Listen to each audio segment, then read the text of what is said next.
Greetings to everyone at the Global Open Academy. I want to now talk to you about planning your marketing from all we understand about current marketing and about the future of marketing. How well do you use marketing? What's going to make you one of the winners?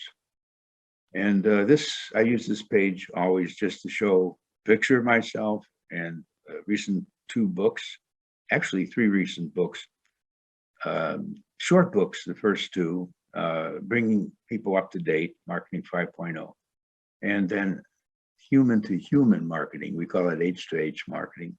And my latest edition of my 700-page book, Marketing Management. Now, okay, how does your company rate? This is a little test. I want you now to be part of the company you're in, or if you're a student, imagine yourself in a company like Coca-Cola or whatever.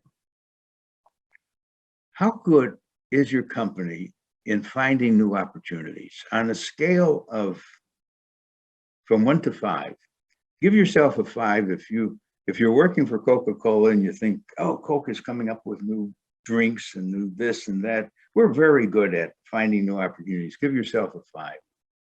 If not, give yourself something lower, all the way down to a 1.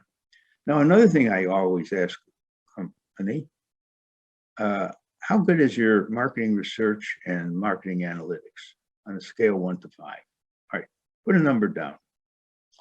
How good are you at innovating?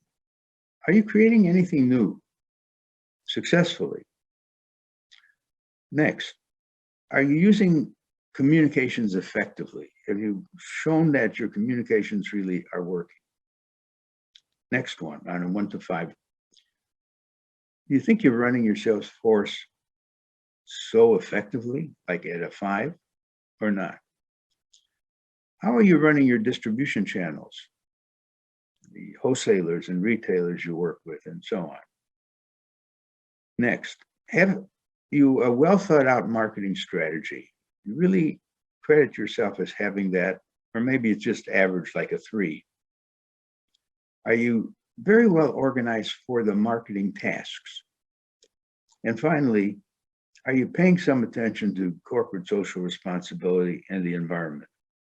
All right, now add up all your points. Now, the most you could get is 45 points, right? Because even if you love your company and you give each of these 5 points, 5 times 9 is 45. You're great. I would expect to see that you're very, very proud. But many of you will be at maybe 30 or 20 or maybe 10. So it's a good set of questions to start with. Well, you're always going to have to look for new opportunities too, because people change, your customers, yeah, they might love your product today, but they may get interested in some competitor's product tomorrow. So here are the questions I would ask as a consulting type professor. Are there opportunities in some old industries? Let's say you're looking for another industry to enter. Most people say, no, the old industries are covered now. Well, then how do you explain Starbucks? We've always had coffee. We bought our coffee in our supermarkets, our stores. But didn't they come along and make a coffee service business out of that? It was an old idea.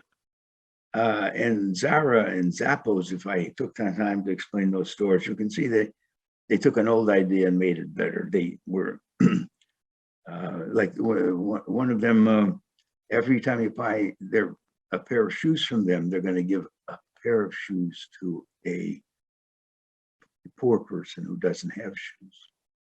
Well, that's a new twist on an old shoe business. So that's what I'm saying. Now, most of us look in new industries to find new businesses. Robotics. Can we go into robotics? Can we go into bioengineering, etc.? Or are there new opportunities in other countries? Should we take our product to another country? Which country? Yes, Africa is a is a nation, is a continent of the future, but maybe it's premature to go into Africa. But think about that. Are there new opportunities in the lower end of the market by producing something cheap rather than expensive? You know, the Tata company in India, they said, you know, a lot of Indians are driving not motorcycles, just things that they can get hurt in, and they need a car, but a car is too expensive for most Indians. But maybe we can make a car called the nano car for $2,000, and they will have a small car, and it's safer to take their family in that than to have your wife and daughter behind you in the motorcycle in such steep traffic. And then in the United States, we have something called dollar stores. You go into the dollar store to get the cheapest cereal, least expensive milk, and other products. So that's the low end. What about the high end? Are there opportunities in more expensive versions of products? Oh, yes, definitely. In fact, look at what has happened in China. China has not only reduced the most poverty of any country in such a short period of time. I mean, they still have poor people, but they really raised income for so many. But the main thing is they have 64, I think it's 64 billionaires, not millionaires, 64 billionaires in China. And they will want very fancy cars. They will want very fancy clothing and housing and so on. So there are opportunities at both ends. And what about specific sectors like the health world? Isn't that rich in opportunities? Because none of us have all the health we need. What about education? Do we need better schools teaching different things? Can we find new types of energy? So I'm always on top of looking for new opportunities. And of course, when you find them, you're moving into invention or innovation. And I wrote a book on that subject with my friend Fernando, Winning at Innovation. And we call it the A to F model. And every company wants to be somewhat innovative if possible. And we distinguish 6 types of roles that are played in an innovative organization. You would like your company to have someone or some people who are activators. They come up with new ideas. Every day they come into the office with some new thing that they had. They saw something that we might want to consider. If we have no activators, we're not getting any new ideas. For every new idea from an activator, we need someone to research that idea. If it looks half good, we call that person a browser. They should study whether the idea exists somewhere and has already been taken by someone else. So they'll browse the literature.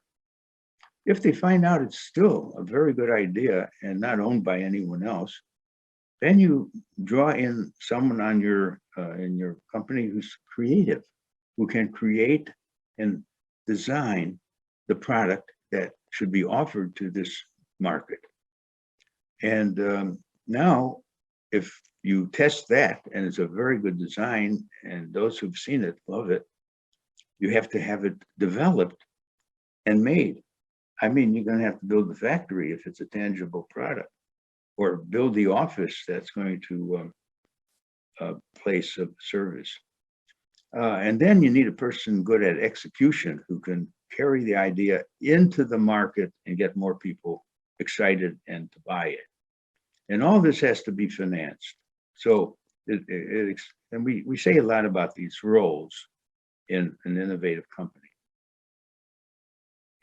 Now, I've worked very closely with Fujifilm. And here's a very interesting story. By the way, that gentleman next to me is the CEO, Kamari, and he was a genius.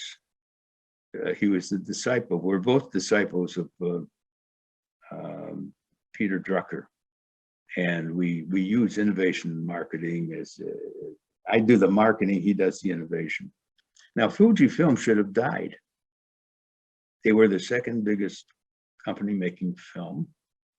Kodak died because along came the iPhone, the smartphone. Your camera's built in. You don't have to use film. Both of them, both companies, Kodak and Fuji, knew they were trying to milk it, sell as much film as they could before it ended. But they also knew it was going to end. Kodak couldn't, the Kodak interest, it's interesting, had invented the early model for a smartphone, but hid it because they didn't want a camera that didn't need film. So that's the irony of Kodak. But Fuji, Mr. Kamari said, you know, we have so many technologies we could not, that we never did anything with. You know that it takes 14 steps to make color film? 14 steps. Each was a new technology. We have so many unutilized ways to go in Fujifilm that I'm going to not only improve image making, I'm not talking about pictures that you take of your family. I'm talking about the image of the body. All these machines that have to look inside the body and really see what we can see. But I also am going to make other things with my chemistry knowledge and so on. And so Fujifilm is one of the winners. Okay. Now, I always try to distinguish between people who are masters of the possible. And those are inventors and creative people who can imagine something. But it's also important to have the masters of the valuable. They can tell you if anyone really wants to pay for it. It's maybe a brilliant gadget, but is there a market for it? But the best thing is when your masters of the possible work closely with the masters of the valuable. And I want to warn a lot of companies. A lot of companies think that, no, the innovation should be made by the engineers and scientists. And once we make the product, then call in the marketers to sell it. You know the mistake? The marketers, had they been in on the making of the new product, would have told you things that would have made it possible to sell that product, even at a higher price. The features, the design. So one point I make strongly is the marketing people must work with any work being done to design new products from the beginning. Okay. Look at the casualties. Look at how the digital world has killed newspapers, the telephone, the recording machine, and paper itself, and so on. So, can you be a casualty? Can you be disrupted?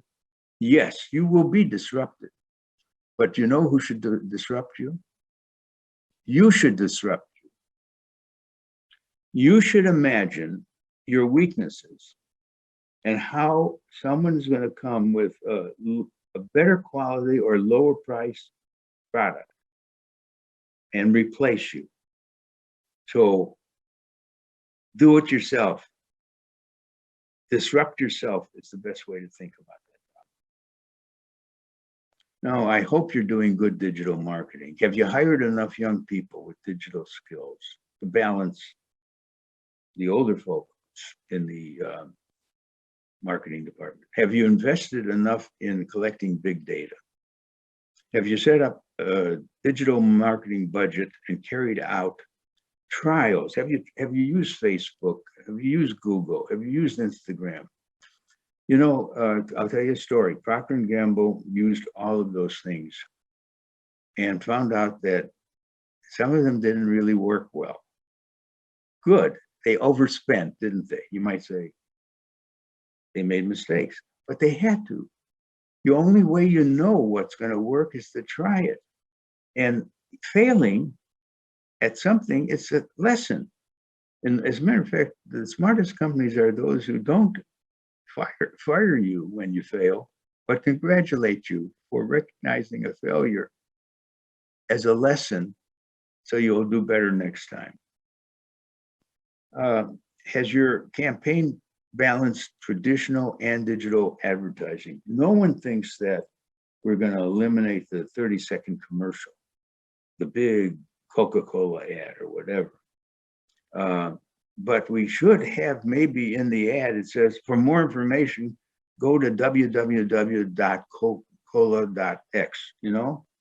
In other words, tie together your digital and your traditional media.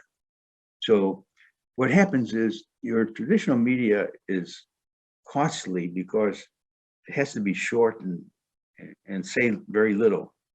But you can use the digital media to be longer, because then it's for the people who want to know more.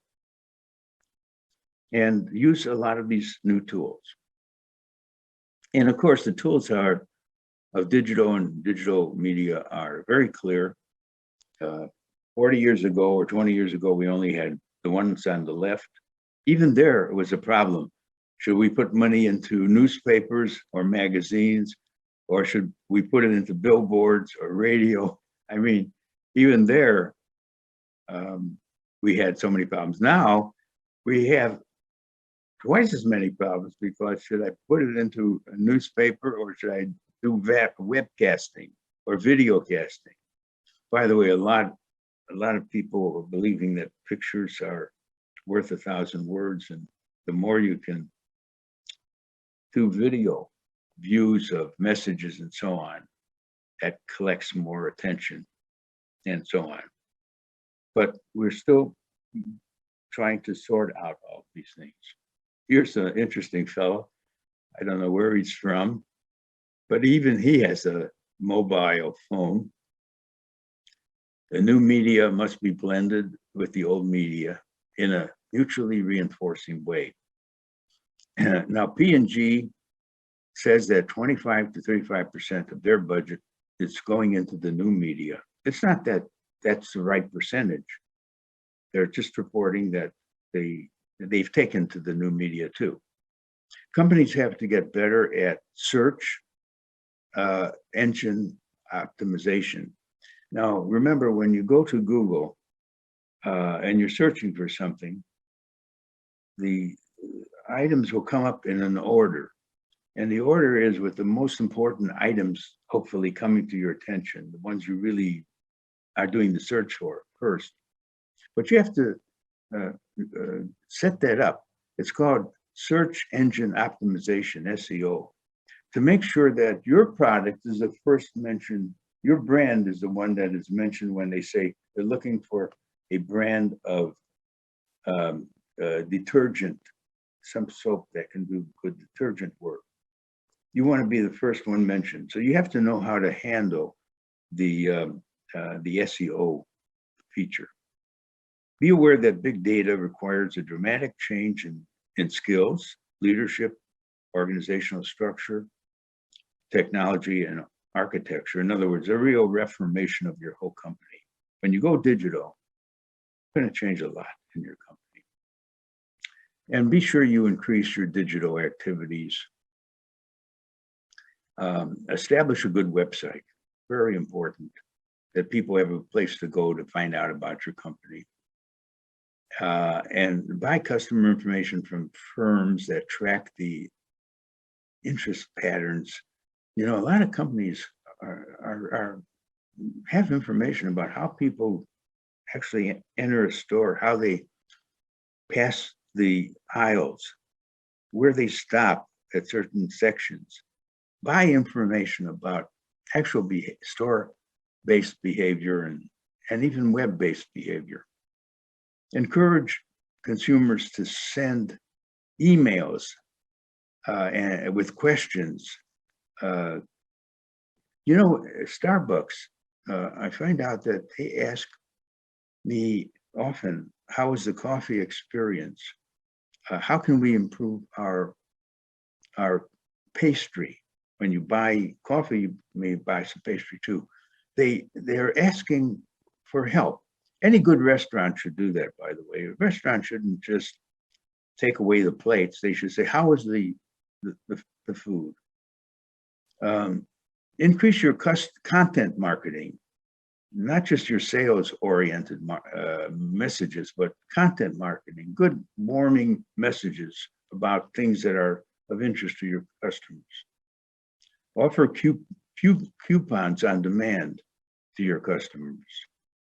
And listen to how your customers or critics talk about you. Use the internet to hear what is being said about you, even good and bad things. Not to just feel good, but to learn some bad things and to correct them. I want to share with you a couple of interesting diagrams. One was created by the father and son, Lyndon and Chris Brown from Australia. And they said, we could map for any company 7 things that are very important.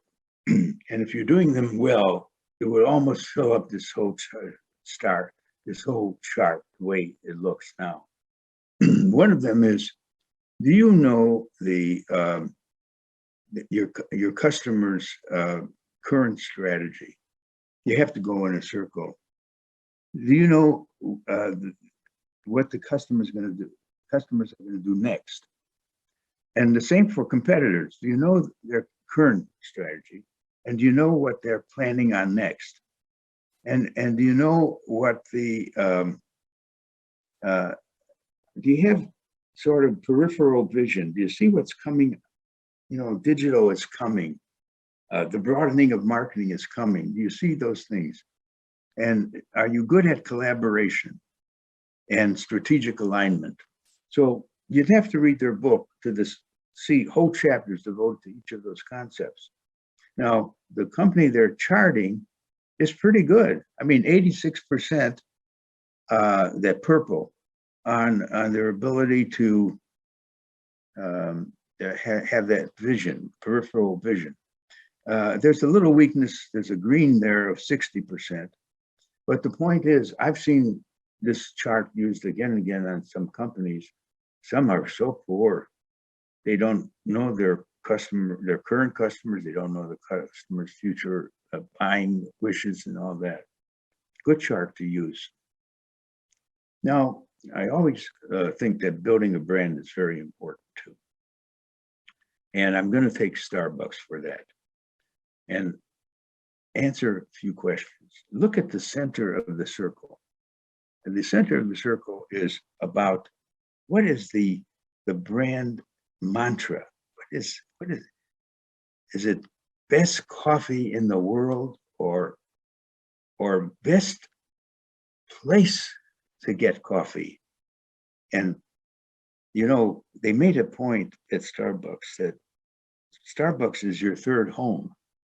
Your first home is your home with your family.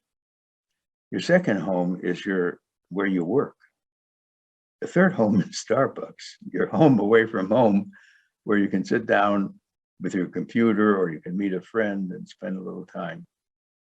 And Starbucks makes sure that they have points of parity and points of difference. A point of parity means that every coffee shop must have basically good coffee. You know, if you don't match, if you have poor coffee and everyone else has good coffee, you lose immediately. You have to meet certain standards, but you have to have points of difference. If Starbucks was just a matter of someone coming into maybe an ugly kind of store with so poor service, and the barista is poorly dressed and uninterested in you, you're failing. So you have to stand out, and that's what they mean by points of difference. And if you build your brand from a central theme, and then with points of parity and differences, and expand it and read my diagram when you have a chance more closely, you'll see they've really built a very powerful brand. Now, shouldn't companies pay attention to social problems? Yes, to some extent, and I am listing about 20 companies that are well known, and each one is out to make profit, of course, but each one has a cause. Avon. Now, Avon is that company that comes and knocks on your door, a woman, usually a very pleasant woman. She says, "May I help you, madam? We sell a lot of things, makeup and things you might be needing, combs, brushes." So it's women dealing with women. And you know, one of the worst problems that women have is breast cancer.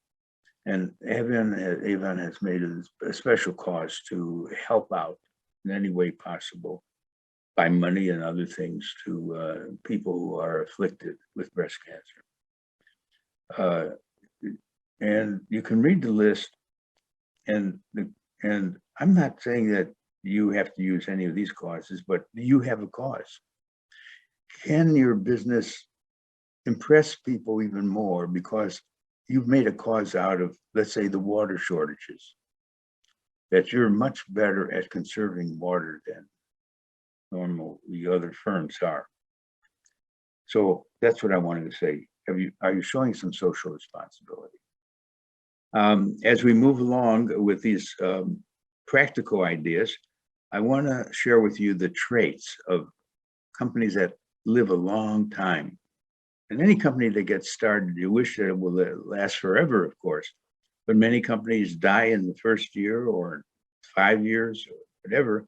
But you know, we have some companies that have lived a long time. Among them are DuPont and P&G and Mitsui and Sumitomo and Siemens. I mean, some of the Japanese companies have lasted 500 years. And so a researcher, Aria de Goose, he wanted to know what he could find out about the long-lasting companies, because it gives us a model for what makes a company be so good for such a long time through periods of prosperity and periods of depression and all these business cycles. But some companies have gone through all of those. He found 4 traits. One, the companies that last a long time, they are conservative in their financing. They don't take big bets and risks. They are sensitive to the world around them. They're watching for change. They are aware of their identity. They have built an identity that's lasting. And they tolerate new ideas. They welcome new ideas. I hope your company can be described that way. And then they have 4 priorities. They value people even more than their assets. Boy, that's so important. They give their people a little steering room to steer, so they're not told exactly what to do, except to know how to serve the company and the customer. And they hire people who are organized for learning, lifelong learning. You don't want to learn once only and never change what you know, because we're learning new things all the time. And these are companies, they have actually done something to help shape the human community, to be a role model for what is deservedly a long-lasting company. Now, let's not concentrate too much only on consumer businesses. You got to recognize a whole world of B2B businesses, business to business. In other words, I tend to say less about them because they're much more complex in some ways. DuPont is very complex. It makes all kinds of architectural material for homes and rugs and textiles, and they have to find big hotels who will buy their materials, big hotels that will build up their hotel business. So the thing is, in that book that I wrote, I cite the best B2B companies as models on how to do B2B marketing. And there are actually some good textbooks on B2B marketing, which go into the finer points of how you sell things to other businesses. Now, there's another book we have on products that companies make that get lost in other products. They are not visible things.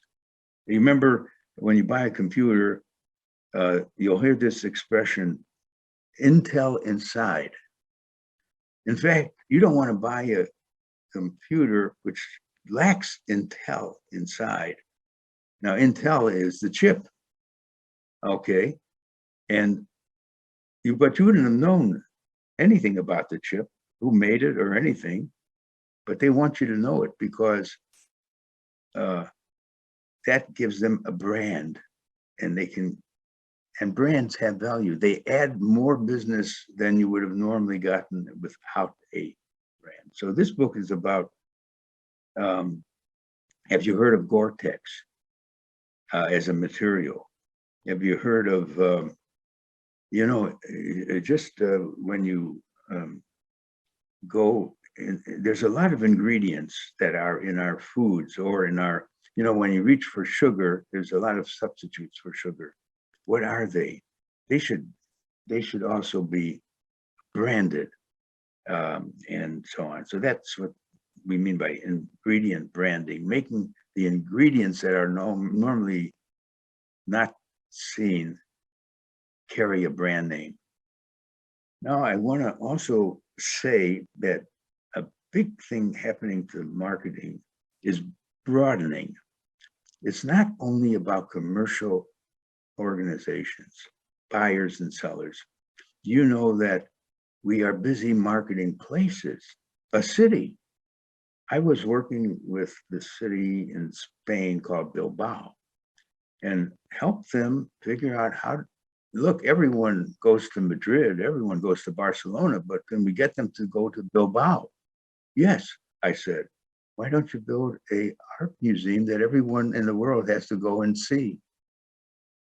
It's a story I don't want to overdo, but every city should have an Eiffel Tower in a sense. So how do you get tourists to come? How do you attract good residents to want to live in your city? And then this person marketing, how do you create a celebrity? How do you get to be me, the brand?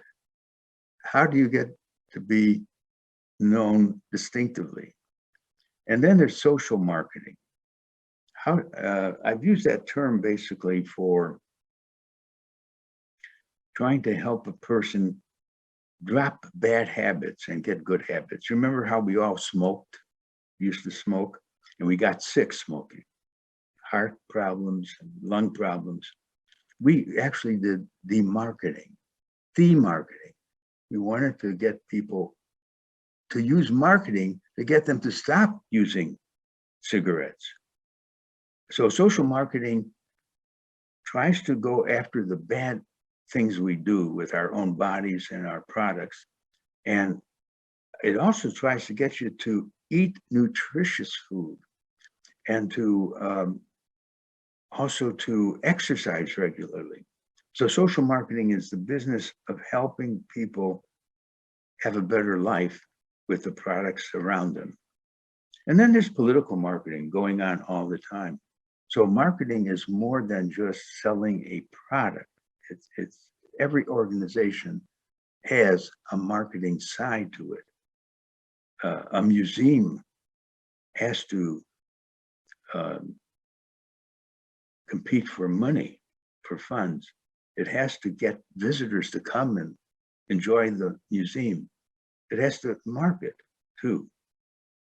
Now, the last thing I want to say about marketing is that we've had some great marketing visionaries. We must go back to them. They were the dreamers. There was Ingmar Kamprad, who created IKEA. What a wonderful idea. to make it possible for so many more people to afford good furniture that works, furniture that is affordable because it's all collapsible and you put it together yourself and save a lot of money. And everyone knows about Richard Branson and how he has brought excitement to so many businesses. I don't know if you know that he makes a cell phone. He actually has a spaceship, takes you up in space. He's touched so many businesses besides the Virgin business that he's an incredibly gifted marketer. Walt Disney, just imagining Disneyland as a family entertainment. Now it's a boat. You can go to on a ship, a Disney boat. He's in a number of businesses. And then there's the Southwest Airlines, who figured out a new ways to run a profitable airline. And Anita Roddick, who figured out the body shop and how you can excite people not only to buy your skin care products, but to believe in causes. And when you come into her shop, you also notice that she's trying to save the whales, and she's doing marches against Shell Oil. She's mixed social purpose and business purpose. And Bill Gates, great visionary there. And Steve Jobs, another great visionary, giving us the Apple company and the Mac and the iPhone. And of course, now the greatest, not the greatest of them all, but a fabulous guy, Jeff Bezos and Amazon, running a store that sells everything in the world, besides taking you up in space. So we have a great history of great marketing thinkers and dreamers. And I hope that you'll leave this talk trying to dream about what your company can be and how it can create value. Remember, your job in marketing is to create, communicate, and deliver value to a target market that makes them better off. We all want a world of people who are happy and healthy. Thank you very much.